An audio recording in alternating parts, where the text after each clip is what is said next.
This week in comic books, we talk about Hellraiser doing another relaunch into a number one.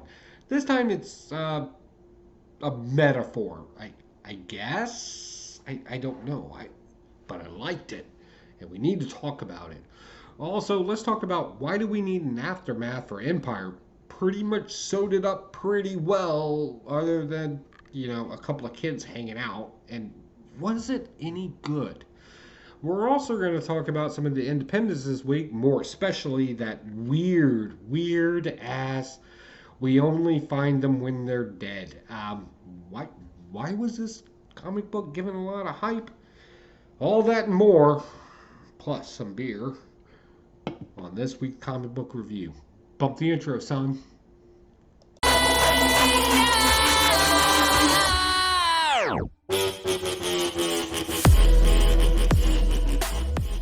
What's going on, you wonderful weirdos? I'm Pocan Joe, and as always, you're pretty cool for swinging by. Thanks for coming by. Hope you enjoy comic books. If this is your first time on the show, basically what I do is I read a bunch of comic books and I talk about, well, I try to talk about relevant stuff in the comic books. And I actually take notes because I'm kind of a nerd that way. So let's talk about comic books this week, and let's try to find if we can relate to them in any way. The very first comic book I want to talk about is Justice League, number 52. Now, if you saw my show from last week, we saw that the Black Mercy is back. So basically, just a quick recap. You can always catch the show to get a little bit more into it. The Black Mercy basically is a symbiote to some degree, or parasite. A plant parasite. That's the best way to put it. Basically, what she does is she kind of, or it, we'll go with it. It basically wraps you up. It's some sort of vegetative state that puts you in a vegetative state and kind of gives you your fantasies come true mentally so it can suck your life away. Batman makes it a very interesting character, however, because we find out that Batman kind of enjoys his pain. But then we ultimately find out in here that he could very well have a better life. And then Wonder Woman screws it all up back for Anna. Women, right, guys? Burn. No, I'm just joking. Regardless of what he feels in his mind, it's not a reality. And it's a lie. And he kind of knows this already. And then the great thing about Superman at the end of the story, he kind of tells him, just because you saw something in there doesn't mean you can't have the motivation to make it to happen. And I think that was the key thing in this book. You saw something, that was something you wanted, that is legitimately something you can work for. The first time dealing with Black Mercy, this is what I saw. Being married to Lois Lane, having a kid, which actually happened in comic books, first appearance.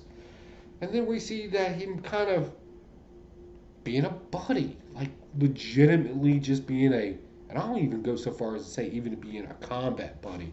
Being a combat buddy and just explaining this to Batman. It's like, just because you saw it doesn't mean it can't happen. Now you have a goal. So I thought that was very interesting and a very good point in here. That's why I kind of like DC. DC always kind of leads off or ends on these kind of you can type of things. I don't know. It's a lot different than Marvel in most cases. DC always ends on a more positive note, but you as the reader have to pick up on it, and I really like that. DC's getting better. They're selling less. Might be in a little trouble with AT&T, but I'll be honest with you. They're kind of, I don't know how to describe it. They're kind of going back old school with this a little bit. And if you're an old school reader, you'll definitely like both of these issues, both 52 and 51. Enough about that. I know it's not why you're here. Let's talk about some of this DC stuff. So again, I take notes, and I'm kind of 50-50 on this issue in particular. And the reason why, and if I look at my notes, because, well, I drink a little beer at night. Awkward sip of beer. It's not morning time, and I drink coffee right now. So here we go. So DC kind of gave us this whole. So the villains, or I should say, the rich villains. They make it a point in here to make sure that everybody knows that they're the rich people. I thought that was kind of chintzy. Like it's like maybe a stab. Like, I don't know. Like I don't have the disdain for rich people that some people have, regardless. So we got the Penguin and we got some other rich villains down in Australia. They're the ones that kind of set up this whole barricade. Superheroes allowed in there. Immediately, Swamp Thing is kind of upset about something. There was a cool scene in here, and I want to show you this. If you did not pick this book up, well, there's two good scenes. Now, first off, we get a little bit of a little Shazam moment for Mary Marvel and Jonathan Kent. Little something happens there. I I would like to like I'm not a love story guy, but I would like to see that kind of blossom, but in a non-pornographic way, in a DC comic book way. I think that needs to be clear because Shazam, it was there. The sparks were there. I kind of want to see them, and I'll be honest with you, I don't want to see how they make their offspring, but I wouldn't be hurt to see them have offspring. Like that, I thought that would be really cool. Uh, Although the art in this book, first off, I'm not used to seeing a skinny penguin. That was kind of awkward to me. Right? Okay, whatever. And of course, again, that whole thing may happen. And I'm gonna be honest with you, I'm not against it. Like that would be kind of cool. We see the demon kind of pop in there, but the best scene in here is that little thing that happened. So basically, what happened is the Green, whatever that means, is screaming at Swamp Thing because they encased, mind you, a villain, right? Florana. They imprisoned him in a cell, and according to the Green and the Green rules, whatever that means, nature stuff, um, Swamp Man's obligated to save him or cause a ruckus, or whatever the case may be. It's the whole reason why they're there. Thought that was kind of weak in its own right, but I will say this is a good story because they bring back Amazo. Not only do they bring back Amazo, but they clone him. They got several, these rich villains have got several Amazos because that's what's going to clean the earth and fix it while the heroes are trying to find the life equation. Now, we've heard about the life equation before. If it actually exists or doesn't exist, doesn't really matter. We know we have a mother box. We know we have a father box. We always know that there's a yin to the yang. We get it. We should have expected at this point. But what is that equation at the end of the day? We don't know. However, somebody from Apocalypse should be able to figure it out. And guess what? Mr. Miracle, Beardy Face himself, escaped his own death, apparently, when this whole thing first started a few issues ago. Whatever that meant. Apparently not much, because here we are now. So him and his wife apparently died. Mr. Miracle and Big Bertha.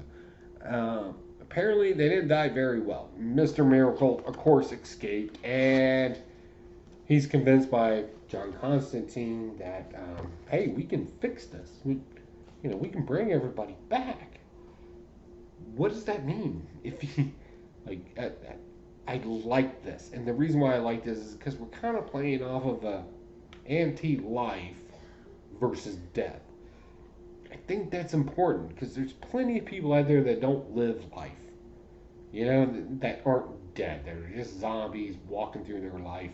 And I think that's very important to note. And that's why one thing I like comic books, because comic books gets me out of that regular routine, regular thing, putting on a tie and grinding it out all day, and allows me to communicate with you guys. But in the context of the story, what does it mean? Again, I always like to extract from a comic book and be able to present. And I hope that makes sense. That if you're in a mundane life or whatever else, then you're obligated to expect or should examine at least other avenues of entertainment to get you out of your norm. I don't care if it's eating the extra spicy Taco Bell sauce. You should advance from the mundane in some way. And I think this comic book is kind of hinting towards that. But then again, I drink beer when I do comic book reviews, so what do I know? Next, oh, can I tell you how much I like these 1 in 25 covers? Look, I know there's 1 in whatever covers going on out there, tons of them. I don't care. The 1 in 25s are my favorite. I really like the kind of shadow effect to them. They always got a cool color. And the character in them looks like the character in the book. I know. Who would ever thought you'd look at a cover and say, oh, is that in the book? And boom, there it is. This is very interesting because it's Joker War number 4, part 4. The great thing about this comic book, according to my notes, is when we get the second kind of or rematch of Harley Quinn and Punchline. And again, Punchline seems to kind of overpower the situation to some degree. And then she goes after Batman. And of course, he jumps up and he's like, I'm Batman. Right? He just literally did the whole Batman thing in it. I'm not even kidding you. I'm Batman. And then we kind of did some puns towards Bat stuff. Like we saw the Batarang being made, which may be an interesting thing. Just winking my eye right now. You may want to make note of this because I'm dropping Easter eggs right now. But we also kind of get some kind of homages to, everything being bat repellent, bat this, bat that. We get bat Therese, the whole 9 yards. That was funny in here. I showed it on my Instagram. I thought it was great. And it's fun. But now we get, my hope, I should say, we didn't get it, but my hope is we get a new motivation for Batman. It's so easy to go back to his childhood trauma. And I'm not knocking the situation before you start thumbs down at me and being angry, mad at me. I'm not knocking that. What I am going to knock is it always seems a go-to thing, right? We've seen it, in the annuals and the anniversaries, every other issue, we get it. How cool would it be if the new motivation, because he got over his parents' death, right? Go through the 7 stages of grief. You're supposed to get a little bit better. How cool is if he's got this new grief, he's got to go through those stages for it. And that, of course, being the death of Alfred and being able to accept it. Getting to that point, he's accepted death. It's the new motivation. I hope they go this route because sometimes mentors can be just as strong as a family relation. It can almost seem that way. And Alfred has been a huge influence. And the death of him just seemed to be kind of this, it's the thing that's driving him crazy, or it's the thing that's making him grief. Now we see building character off of it, which is great. And it's the exact same thing that we see that he's done with his family. I don't even know how many times that. I don't even think you can count that many times. I'm not knocking it, and I hope future generations never forget that he lost that. But I hope they can make this just as important because I think it's a very strong message. And definitely the dialogue in there is, well, if you've ever had a mentor, I don't have to explain it to you. If you haven't had one, you may want to go get one because it can be just as strong. So, super cool book. Check it out. Next, the most interesting DC book this week. Legitimately, I'm looking down at my notes right now, and this is weird. So basically in this, we get a whole bunch of, there's a lot of metaphor going on. I don't want to speculate on it, because I want to see where the story takes me, so I don't want to ruin it. Legitimately, I don't want to spoil a story for a change. And I'm the guy on Instagram that's like, well, this happened in this book. Oh, you missed out because I get my books early. I don't want to be that guy in this book. I want you to read this if you haven't yet. And if you've already picked up your comic books, rush out and get them. I'm not even kidding. This is good stuff. It's a very unique take on John Constantine. I know John Constantine, look, it's one or two ways, right? You like him, you hate him, you don't know them. Those are your options at this point. You either know them from the TV show, you've been a huge fan of them for years, or there's nothing that can happen that will make you like John Constantine. Check this book out. I don't care where you're at across the board. It's a good story. It's legit. It's not a comic book story. It's a mystery. It's a straight up mystery. But what we get in here is we get people falling on buildings. Like, well, we already proved that through the solicitation. They fall into buildings, and they've had some sort of angel wings. We can't determine what the angel wings are made of. We have to assume that they're supernatural. And we get a kid from uh, John Constantine's past who's involved. It's a kid, he's responsible for his death. So we go back beyond the origin story of John yeah, we retconned it, right? We retconned it. That's what you do today. But it's a cool retcon because it had nothing to do with magic. It was just stupid decision as a child, which happens. Um, it's a good book. I almost wish this wasn't a comic book or a graphic novel. Like, I don't know what we're calling the prestige things today. I'd rather just get the book and read this. This is really cool. We're dealing with angels. We're definitely dealing with hell because Satan wants his wings back. That's literally the last line in this book. I don't want to spoil it for you, but I want you to go get this because this is a good book. And if you haven't figured it out yet, I'm not sponsored by anybody. I'm legitimately telling you this is interesting. You should check this out. It's a good mystery if you like mysteries. All right, so let's go ahead and throw the elephant under the bus here and let's figure this one out. I'm going to get a sip of, or an awkward sip of beer. There's only one beer to do that with Virginia Beer. Literally, that's the name of this company. I just bought a house. You know, the times are tight. Awkward sip. All right. So Empire, I went ahead and picked up this 1 in 25 because it's about the only thing that will bring value to this storyline. Like, oh my god. I know, right? I was on board. I was like, hey, this could, man, this could be a good thing. I was like, oh my god, this could be a good thing. And then, like, a good aircraft crash. It took off, and I was like, oh, I'm on board. I'm on board. Okay, all right, some cool stuff. And then it went, flames went up, and then I was like, okay, let me look through the ashes and let me see if there was anything of value. Guess what? Nope. This kind of dropped off. Guess whose fault it all is? Fake swordsman, which, by the way, I like the original swordsman. I thought he was a good character. And I'll be honest with you, when I thought it was the same character, because my comic book knowledge is not as on point as some of you, I thought it was the same guy. And it wasn't.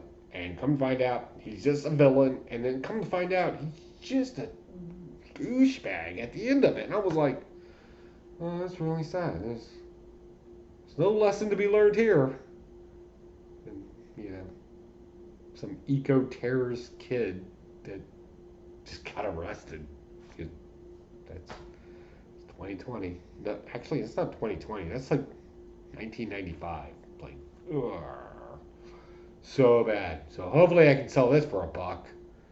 Make my, no, not making $20 back. That's what I paid. Yeah, if you want it, you can have it for $20 plus shipping. Not even kidding. Actually, half off. All right. All right. So something I'm really super happy that they came back to. We'll apologize for the focus on the cameras. I'll explain that later. Apologize. So they brought back the whole zombie thing. Now, we may distinctly remember back a while ago, Galactus coming back, bunch of heroes on it, all zombified, affected a bunch of other zombies, crashed on Earth. What happened? Bam! And I was super lucky to get one of these Diamond exclusive, retailer exclusives. Legitimately my guy, Xeno Comic Books, here in Chesapeake, Virginia. By the way, thank you very much. Gave this to me at a very fair price. It's limited to 3,000. Super nice. And I picked up just a reader copy of it as well. He always hooks me up. Love you, guy. Thank you. Read through this. I like this. Oh my God, I like this because we skipped past the initial invasion. So we didn't get a lot of build up. We got a quick flashback, one page, boom, done. Now we're in the story. We're slightly in the future. We're having to deal with the situation at hand. So we go to, let me back up. I really like the fact that Forge, if you know Forge from X-Men, kind of makes these weapons out of superhero, supervillain body parts. There's literally a rifle of somebody's hand doing this, and it goes pew pew. Those are the sound effects that it put in here. It's not me. And then there's like Cyclops' head on a rifle stock, and they're like, a lot of stuff like that.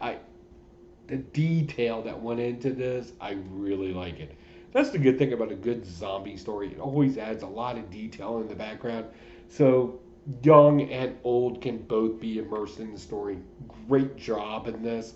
We're dealing with Peter Parker not being so witty and smartass in this. Like, he has to be an adult because he's taking care of the Reed kids. You know, the Fantastic Four kids. He's got to take care of them in this. And he reprogrammed a Sentinel. If you know what Sentinels are from the X-Men lore, right? The evil robots that kill everybody.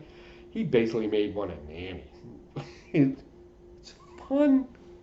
It's enlightening, and I don't know how to put it. There's a lesson to be learned in it about having to mature quickly and keeping your word.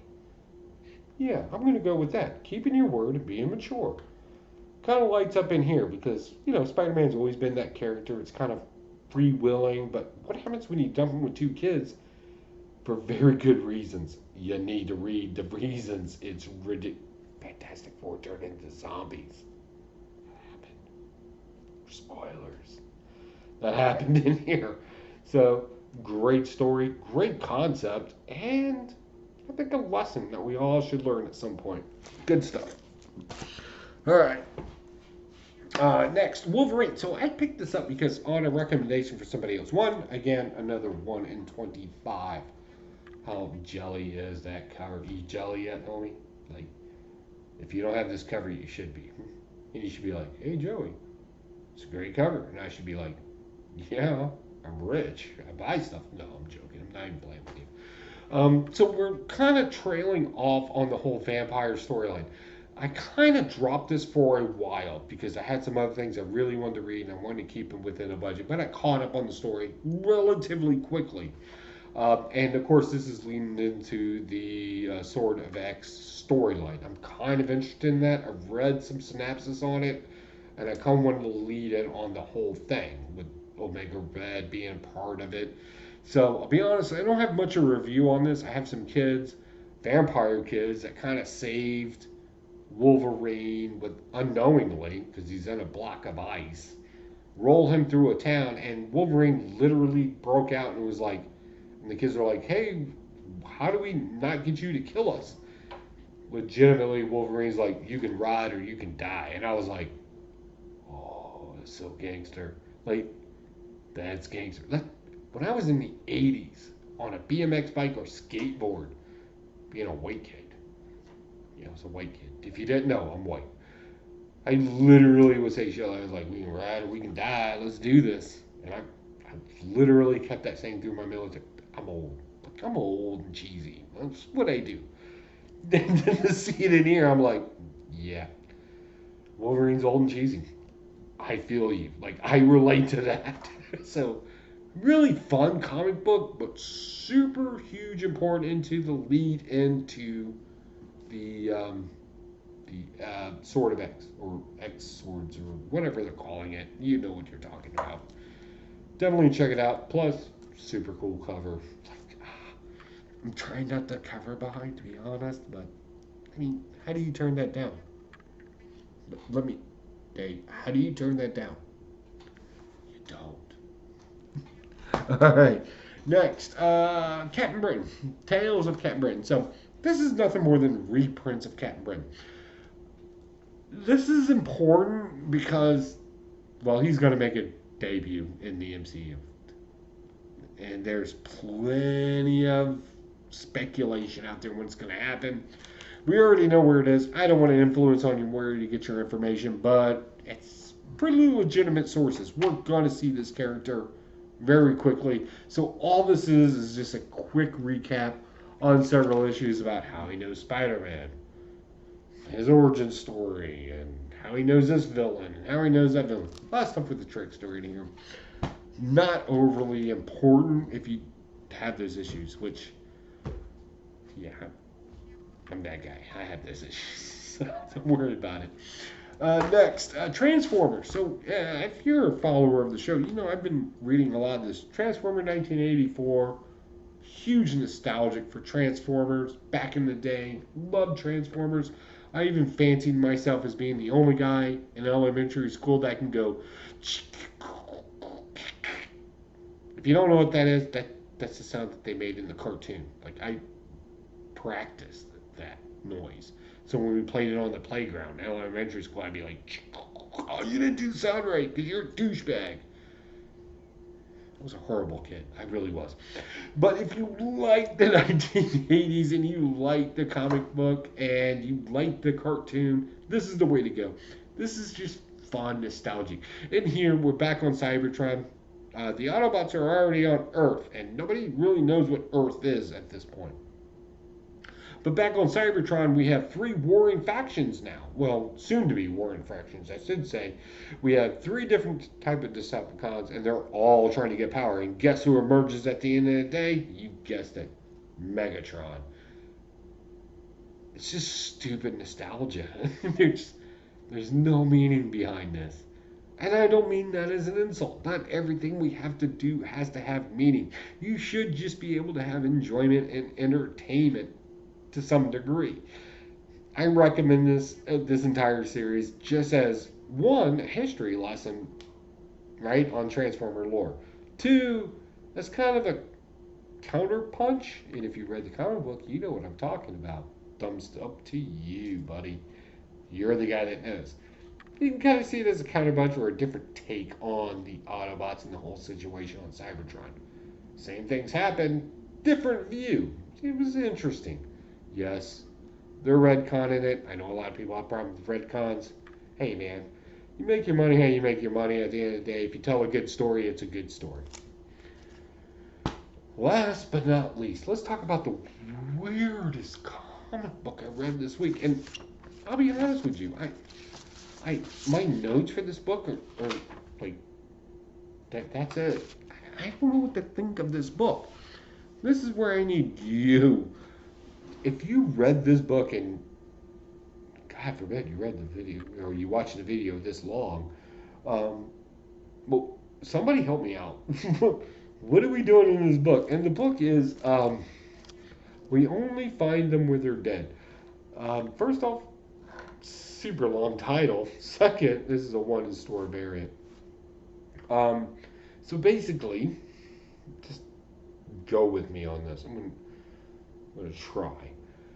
Space people in the future, they go, and apparently there's these space gods that are dead.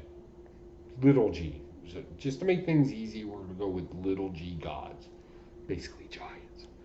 In space. And they're super pretty. Like meat, potatoes, the whole 9 yards. And then what they do is they fly their autopsy ships and they lay prospects on different parts of the body. Don't get weird with me on this. And then they cut that away and chop it up, and it's protein. It's, I would say cannibalism, but it's weird, right? So we got a pirate. He's got a patch. We'll call him a pirate. We get this one captain, pirate guy. He like always follows rules. Apparently, the law enforcement at that time killed his parents. Whatever, dramatic story. And they're in hyperspace, so comms are down, so nobody can listen to what they're saying. And during the book, they're constantly reminding you, ears are in the ship, ears are in the ship. And I was like, that's annoying. What the hell does that mean? Come to find out means law enforcement can hear them. Well, that's getting weird. So at the end of the day, they're in hyperdrive, so it means they get about 2 minutes worth of free comms in ship. And they're like, hey, everybody good? Everybody's good. All right, let's go to the where there's a living one. And I'm like, the name of your book is They Only Find Them When They're Dead. What, what, what is this about? Help me. I don't know. So the question is, am I picking up issue 2? I'm not requesting it. I'm going to see if the comic book shop has it in there. I always go to my comic book shop guy. I'm like, he's smarter than me in comic books. If he sees value in this, he's going to bring it into the shop. Because that means people will buy it. If he's like, yeah, no. Do you want it? Like, he'll ask me. He's like, do you want issue 2? And I'm like, if you got to ask me, Bubba, that means something's wrong with the book. So I'm going to go with a no. So we'll see. If it's laying there, I will pick it up. All right, guys. That's my show. Hey, guys. First off, I want to thank you for hanging out this long. Really want to thank you for all your support. If you've noticed, the background's extremely different. Things are about to change. We just recently moved into a new house, and oh my God, it is so good. So I have my private office here. We have the collectible rooms upstairs that way. And then we have a workshop. And been working on something for the channel here lately. So I kind of want y'all to start thinking about your favorite comic book heroes slash villains and the stuff that they use. Yeah, we may make some of that stuff. I don't know. We're working on it. Still need to bring some stuff and figure out the whole camera thing. Whatever. First couple of ones may be very cheesy, but hopefully some cool things will come out of it. So kind of want you to start thinking about that. And when we need some ideas, we're going to need those ideas from you. Also, don't forget about Black Star Stash at 10 p.m. Eastern Standard Time, right here on YouTube. The cool thing about this Friday coming up, is it's our official 200th anniversary episode. And I'll be honest with you, I'm very, very proud to be part of this. Blaster Stash has been around for a long time as far as comic book shows go, and I'm very proud to be part of that legacy, if you will. 200 episodes, faithfully, maybe one missed here or there, but honestly, 200 episodes, that's what we're celebrating. That's what we move forward, and we may have some special things going on. And I definitely want you to be part of that. Don't forget about our live chat where you can come in, ask questions, be part of the community. We'd love to have you. All right, guys, other than another awkward sip of beer, almost better than coffee. I said almost. I got nothing else, guys. So, hey, guys, keep reading your comic books. Let me know down below what you thought about what you read this week. Good, bad, and different. Doesn't matter. Let this be the place where you can have a place to talk about the comic books. Did you read a good comic book? Why was it bad? Why was it good? Let me know. I'm curious.